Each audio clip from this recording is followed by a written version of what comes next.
Hi guys, કેમ છો બધા?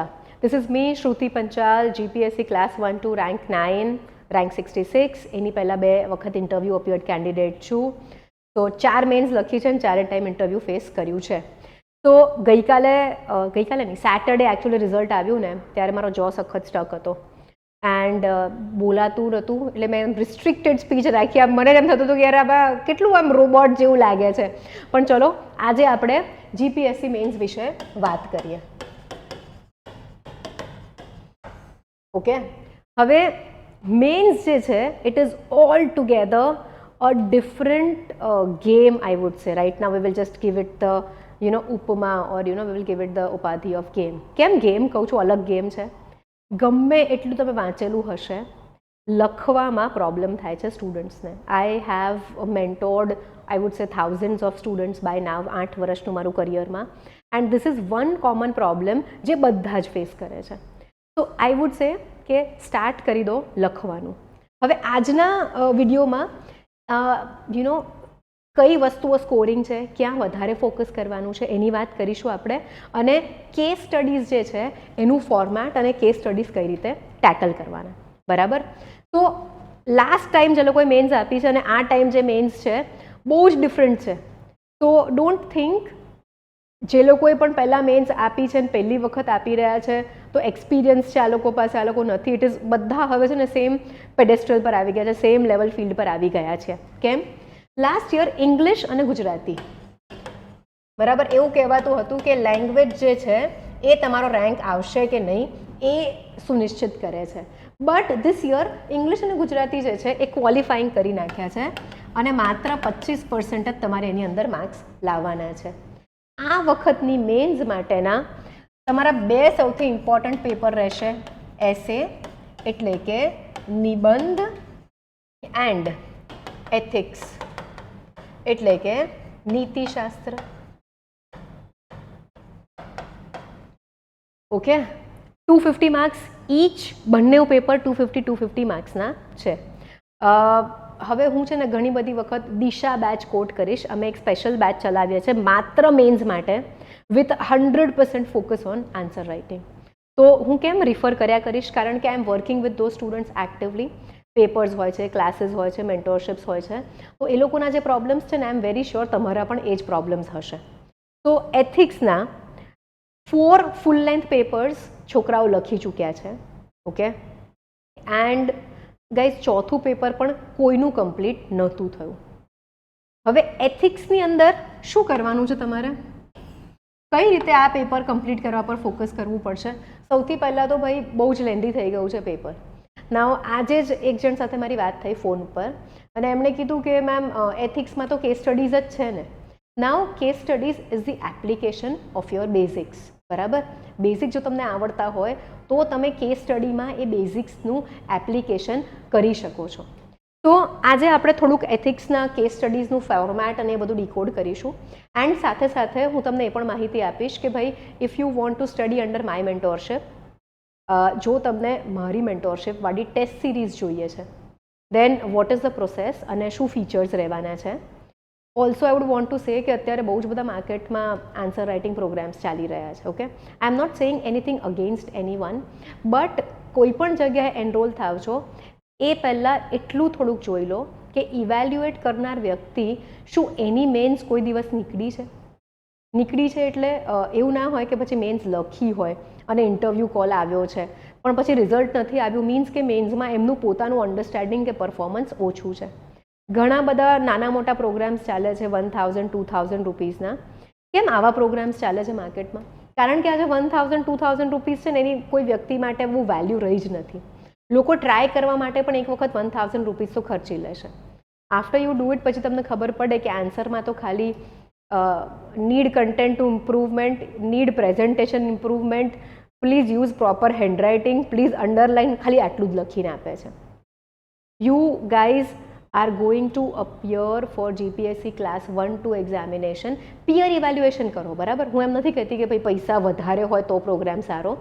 પિયર evaluation is a very good option. V use to do that all the time. મેં તો ક્યાંય કોચિંગ લીધું જ નથી.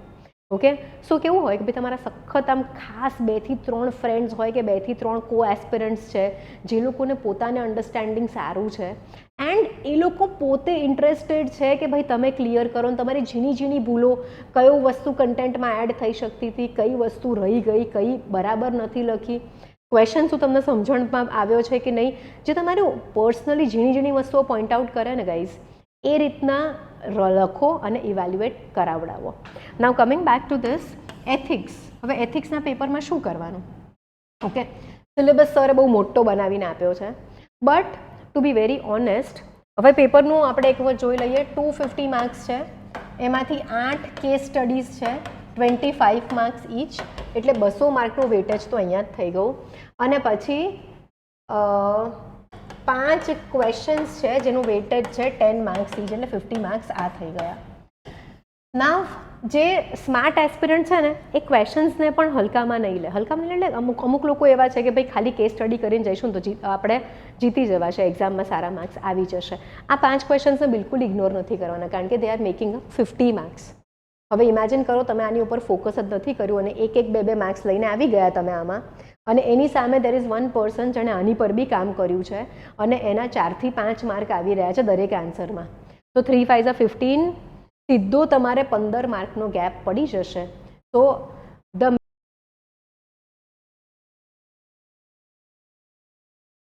Sorry let's continue. ઓકે, સો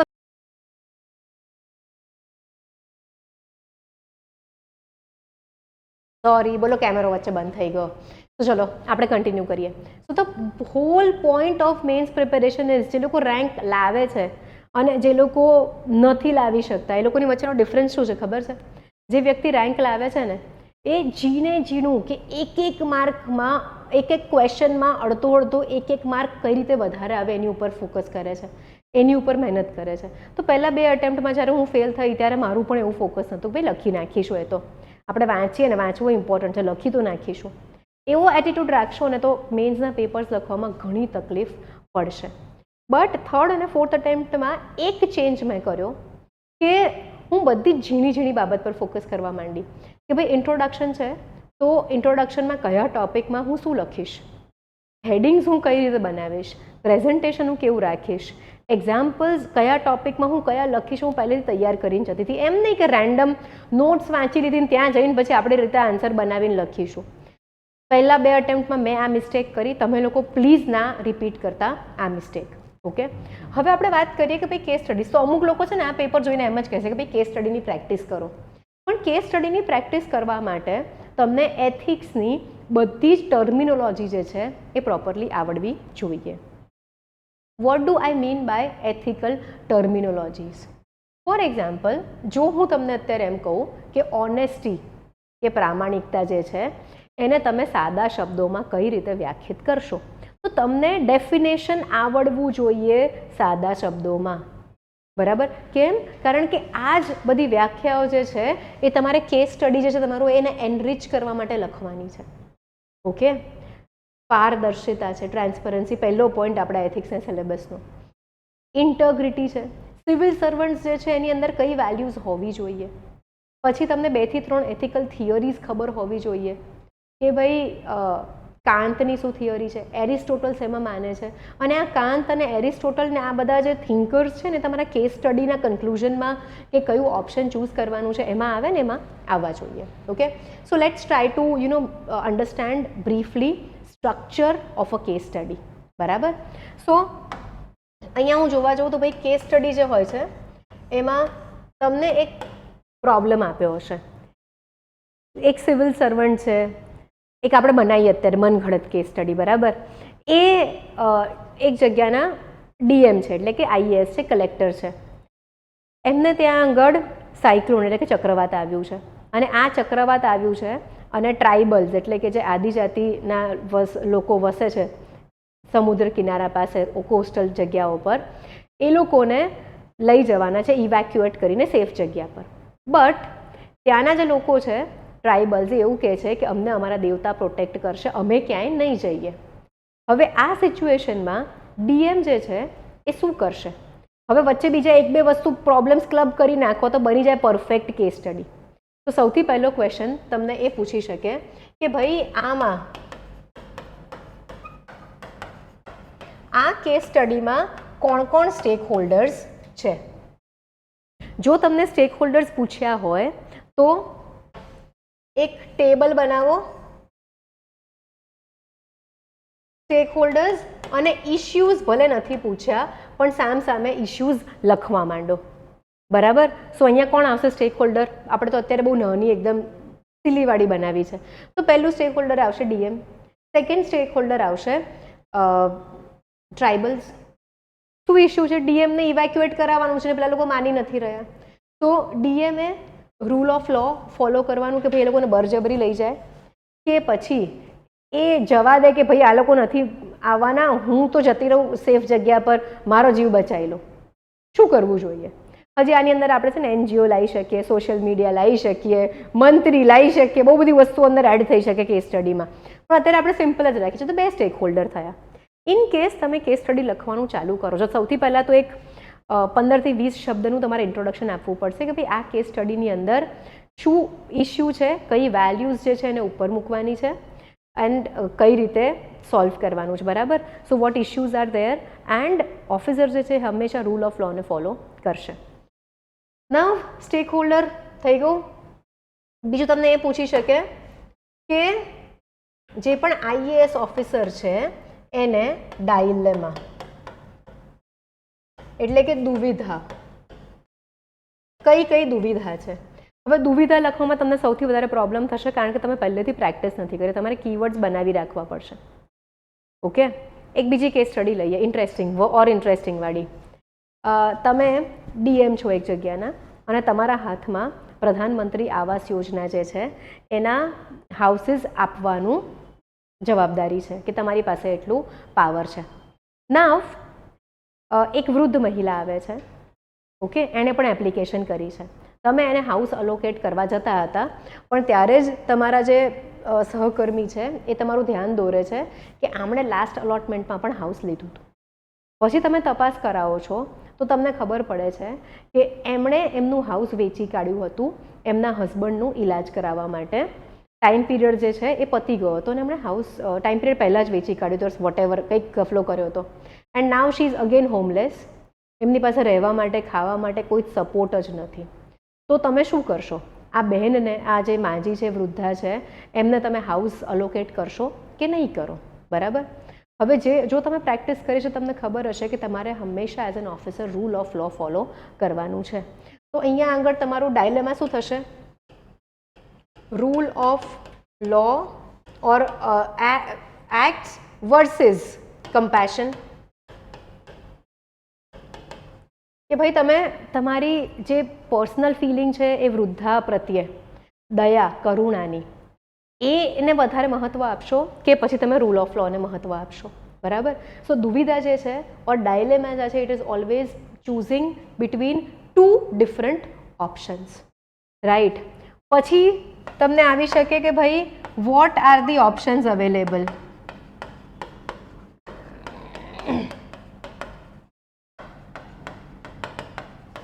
ભાઈ આ આઈએએસ જે છે એમની પાસે કયા ઓપ્શન્સ અવેલેબલ છે. અને પછી ચોથો કે ભાઈ જો તમે આઈએએસ છો તો which option will you choose? કયું ઓપ્શન તમે ચૂઝ કરશો?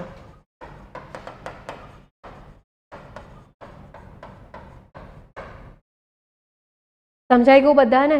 સો this is how you tackle a case study. Case સ્ટડીની અંદર કીવર્ડ્સ આવવા જોઈએ, ફોર્મલ લેંગ્વેજ આવવી જોઈએ. આ દેખાય છે તમને? Like getting this is very difficult. અત્યારે તો એક આપણે રેન્ડમ કેસ સ્ટડી બનાવીને રેન્ડમ વાત કરી, but getting this kind of verbatim and terminology is important. સમજાયું બધાને? એરિસ્ટોટલનું વર્ચ્યુ એથિક્સ ક્યાં યુઝ કરવાનું છે, ઓકે, એ તમને ખબર હોવી જોઈએ. કાંતના જે પ્રિન્સિપલ્સ છે ક્યાં યુઝ કરવાના છે તમને ખબર હોવી જોઈએ. મેકેવેલી ક્યાં યુઝ કરવાના છે એ તમને ખબર હોવી જોઈએ. સિમ્પલ છે. એક વખત તમારે બેઝિક તમારું ક્લિયર કરશો પછી એ જ બધી વસ્તુઓ તમારે અહીંયા પ્રોબ્લેમ સોલ્વ કરવા માટે ઇમ્પ્લિમેન્ટેશન કરવું પડશે. તો આ થઈ ગઈ એક બેઝિક વાત કેસ સ્ટડીઝની. સેમ વે જ્યારે તમે ક્વેશ્ચન આન્સર્સ જોશો એથિક્સના તો એની તમારે વેલ્યુ આઈડેન્ટિફાઈ કરવી પડશે. કોટ આપ્યો છે તો કઈ વેલ્યુની ઉપર વાત ચાલી રહી છે. Now we will talk about the Disha program. બહુ જ બધા લોકો ટેસ્ટ સિરીઝ પણ છે, બધું જ સમજાવું છું. Just hold your horses. We have a Disha batch we do every year only for mains. બરાબર. આ બેચની અંદર લેક્ચર્સ છે. મેન્સ પર્સપેક્ટિવથી તમારો આખો સિલેબસ કવર થશે. ઓકે. આના પછી લેક્ચર્સ. આના પછી આની અંદર તમને દર Thursday and Sunday full length test હોય છે. ફૂલ ટેસ્ટ હોય છે. ઇવેલ્યુએશન અત્યારે જે ટેસ્ટનું જે છે તમને ટીક ટીક ટીક અને માર્ક્સ મૂકીને આપી દઈએ તો it will not be useful. So what we do is we discuss the papers. શેના માટે ડિસ્કસ કરીએ છીએ? સો દેટ તમને પોતાને ખબર પડે કે તમે કઈ વસ્તુ ઓમિશન કરી છે, કઈ વસ્તુ તમે ક્યાં ખોટી કરી છે. And then this comes with data, I would say content બૂસ્ટર્સ.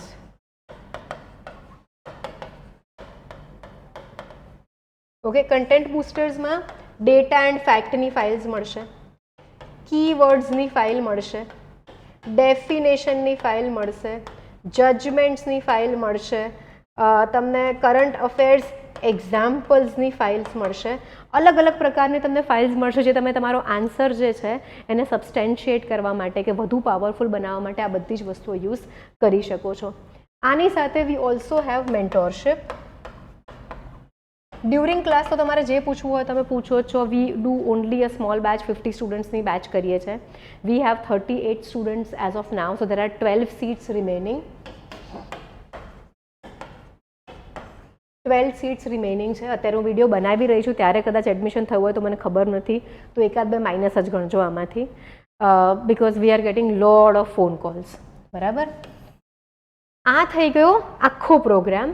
આની સાથે તમને 1 સેટ ઓફ ટેસ્ટ સિરીઝ મળે છે અને ઇન્ક્લુડિંગ ધીસ ટેસ્ટ સિરીઝ આપણે 45 પેપર્સ લખવાના છે એવા કમિટમેન્ટ સાથે કામ કરીએ છીએ. And everything is taught by me. હું જ બધા જ સબ્જેક્ટ્સ ભણાવું છું અને અમે લોકો બધા જ સબ્જેક્ટ્સ જે છે એને ઇન્ટરલિંક કરીને ભણીએ છીએ. તો તમને એવું લાગતું હોય કે મને ખાલી એન્વાયરમેન્ટ નથી આવડતું, તો એવું પોસિબલ છે જ નહીં. તમને જ્યોગ્રાફી ના આવડતું હોય, ઇન્ડિયન સોસાયટી ના આવડતું હોય, પોલિટી ના આવડતું હોય, ઇકોનોમી ના સમજાતું હોય ત્યારે તમને એન્વાયરમેન્ટ ના આવડે. સાયન્સ એન્ડ ટેકનું understanding is also very very important for this. Now every year we have this Sambhav test series. માત્ર મેન્સ માટે છે આ ટેસ્ટ સિરીઝ. સિમ્પલ જ છે. આની અંદર 4 સેટ્સ ઓફ પેપર્સ છે. આમાં ફર્સ્ટ સેટ અને થર્ડ સેટ જે છે એનું જ ઇવેલ્યુએશન થશે. કેમ આવું રાખ્યું છે મેમ? ફર્સ્ટ સેટ તમે લખીને આવો, પછી હું તમને સમજાવું કે તમને પેપર ચેક થઈને પાછા મળે. And then we will do a small mentorship on કઈ રીતે ઓવરઓલ ઇમ્પ્રુવમેન્ટ થાય. આફ્ટર ધીસ તમારે સેકન્ડ પેપર જે વસ્તુઓ કીધી છે એ ઇમ્પ્લિમેન્ટ કરીને લખવાનું છે. સેકન્ડ પેપર તમારે સેલ્ફ ઇવેલ્યુએટ કરવાનું થશે, ક્યાં તો પિયર ઇવેલ્યુએશન કરાવડાવવાનું થશે. મોડલ આન્સર્સ તમને સેકન્ડ અને ફોર્થ પેપરના મળશે, ફર્સ્ટ અને થર્ડના નહીં મળે. ઓકે. એન્ડ થર્ડ પેપર જે છે એ સેકન્ડમાં પણ જે મિસ્ટેક્સ કરી છે એ રિપીટ ના થાય એવી રીતે લખવાનું છે. Third will be evaluated by me. Again we will have a small conversation of 5 to 10 minutes. And then fourth paper જે છે ફાઇનલ સેટ જે છે એ તમારે બધા જ ફીડબેક અને બધા ઇમ્પ્રૂવ સજેશન્સ જે છે ઇન્કોર્પોરેટ કરીને લખવાનું થશે. This is one. ક્યારથી ચાલુ થાય છે પૂછતા નહીં, મેં હજી ડેટ નક્કી નથી કરી, but we do this every year. Okay. 4 sets મતલબ 7 into 4. ઓકે. 28 પેપર્સ. બીજી એક છે એકલવ્ય પ્રોગ્રામ. ભાઈ મારો સૌથી ફેવરેટ પ્રોગ્રામ છે, પણ લોચો છે, કામ નથી થઈ રહ્યું એની ઉપર. પણ 17 જુલાઈથી we will be starting this. આ શું છે? પ્રિલિમ્સ પ્લસ મેન્સ માટે આખું તમને સૌથી પહેલાં તો શિડ્યુલ મળશે કે તમારે આખું વર્ષ કઈ રીતે ભણવાનું. પ્રિલિમ્સની 45 ટેસ્ટ છે, મેન્સના 35 પેપર છે. આની અંદર આખું તમને શિડ્યુલ મળશે. And this will be targeted on 2026ની exam. This is for 2025 and this one is also for 2025. 26માં આ કેવું છે 45 ટેસ્ટ તમને પહેલેથી શેડ્યુલ આપી દઈશું. આ દિવસે આ ટેસ્ટ છે, આ દિવસે આ ટેસ્ટ છે, સો ધેટ તમને લોકોને આખા વર્ષનું એક પ્રોપર પ્લાનિંગ મળી જાય તમારે ક્યારે શું ભણવાનું અને ટેસ્ટ આપતા રહેવાનું. So this is a programme which is very close to my heart. મેં આ જ પ્રોગ્રામ યુપીએસસી સ્ટુડન્ટ્સ માટે ડિઝાઇન કર્યો હતો. It is known as Brahmastra and એ પ્રોગ્રામ બહુ જ ફેમસ છે અત્યારે Delhi or all over India and બહુ જ બધા એસ્પિરન્ટ્સ જે છે એને બેનિફિટ થયો છે અને યુપીએસસી ક્લિયર પણ કરી છે. So I am bringing the same kind of organized plan for GPSC. 17 જુલાઈથી સ્ટાર્ટ કરીએ છીએ. શેડ્યુલ બની ગયું છે, બસ ફાઇનલાઇઝેશન બાકી છે. આનું શેડ્યુલ હજી નક્કી નથી. દિશા પ્રોગ્રામ 14 જુલાઈથી ન્યૂ બેચ ચાલુ થઈ રહી છે. You can enrol today. We have limited seats, 12 seats આ જ છે. બહુ જ બધા ઝીણી વસ્તુઓ તમને દિશા કોર્સમાં સમજણ પડશે કે કઈ વસ્તુઓ મેટર કરે છે. દિશા કોર્સમાં છે ને કેવું છે કે ટીચર ખાલી ભણાવતા નથી. એક ટોપર જે છે એ ક્લાસમાં આખો કોર્સ તમને ગો થ્રુ કરાવે છે અને ખાલી ભણાવવાનું નહીં. I teach you to think like a topper.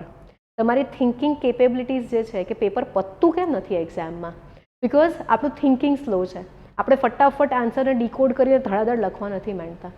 I guarantee you at the end of Disha programme તમને લોકોને બધાને 15 સેકન્ડની અંદર ક્વેશ્ચન જોઈને મગજમાં આખો આન્સર પ્રોપર લે થઈ જશે કે આ આન્સરને કઈ રીતે લખવાનો છે. તમારા આંખની સામે આખો આન્સર દેખાશે. યુ વિલ, બિકોઝ તમે પ્રેક્ટિસ એટલી કરશો. હે ને, સિમ્પલ છે. ચલો then, in case there is any query that you have, 7011902060 you can call us or WhatsApp us. Also one very important thing, when you will call up, Nidhi ma'am ઉપાડશે ક્યાં તો હું ઉપાડીશ. The first condition is please don't be rude. બરાબર. yesterday we had a call. I will not say it was he or she or નામ પણ નહીં આપું, but that person was asking for only paper checking and personal mentorship for everything he or she writes. Guys, એવો programme નથી કારણ કે મારી પાસે ટાઈમ ઓછો છે. When Nidhi ma'am informed that person કે આવો પ્રોગ્રામ નથી, she was rudely told that મારી મેમ સાથે વાત કરાવો, આ વસ્તુ હું અને મેમ ડિસ્કસ કરીને ડિસાઇડ કરીશું કે કયો પ્રોગ્રામ છે ને કયો નથી. You don't tell me what to do. તમે મારી સાથે વાત કરો છો કે નિધિ મેમ સાથે વાત કરો છો, it is one and the same thing. And also I need people to be humble when they call up. Please don't try to be rude to us. We are very good people. અમે બધા સાથે બહુ જ પ્રેમથી વાત કરીએ છીએ and we expect the same love and appreciation back. એટલે જ હું યુટ્યુબ પર બી કોઈ વખત ખરાબ કમેન્ટ આવે તો હું પહેલાં જ કહું છું ને કે યાર આવી કમેન્ટ નહીં કરવાની. હું આટલા પ્રેમથી વિડીયો બનાવું ને પણ તમે લોકો આવું લખો, મને કેટલું દુઃખ થાય. તો same way Nidhi ma'am was so upset yesterday because of that one person talking rudely. તો નિધિ મેમ સાથેની લાઈફમાં કોઈની પણ સાથે ક્યારે પણ રૂડલી વાત ના કરો, એવું એક રાખો મગજમાં. દેટ ઇઝ એથિક્સના પેપર માટે બહુ ઇમ્પોર્ટન્ટ રહેશે, તમારા જીપીએસસીના ઇન્ટરવ્યૂ માટે બહુ ઇમ્પોર્ટન્ટ રહેશે. પેપર આખું રાખ્યું છે મીન્સ આપણે થોડીક તો ક્વોલિટીઝ આપણામાં ઇન્કલ્કેટ કરવી પડશે. So being humble is one of the qualities જે સારા લોકોની હોય છે. રાઈટ. એટીટ્યૂડ કોણ બતાવે? લેટ્સ નોટ સે કોણ બતાવે, but people who rise up. બરાબર. માણસ જેટલો મોટો બનતો છે ને એટલો વધારે હમ્બલ થતો જાય. બટ આ તો રિવર્સ ઘણા કેસમાં જોવા મળે છે કે ભાઈ પ્રી ક્લિયર થઈ ગયું એટલે સખત ફોર્મમાં આવી ગયા. So there are some people who would come and tell us કે મેં ગઈ વખતે પણ મેન્સ લખી છે, હું એડમિશન લઈશું તમારા ઇન્સ્ટિટ્યૂટ નામ મોટું થશે. તો એવું ના હોય. અમે લોકો બહુ પ્રેમથી કામ કરતા. તમે મને એમ કહો મેં કોઈ દિવસ નામ લીધું, ગયા વર્ષના કેટલા સ્ટુડન્ટ પાસ થયા, કોણ પાસ થયું? વી નેવર ડુ દેટ યાર. અમે પ્રેમથી ઇન્સ્ટિટ્યૂટ ચલાવીએ છીએ and we expect the same amount of love from all of you. Thank you very much. મળીએ જલ્દીથી. Bye, take care, see you.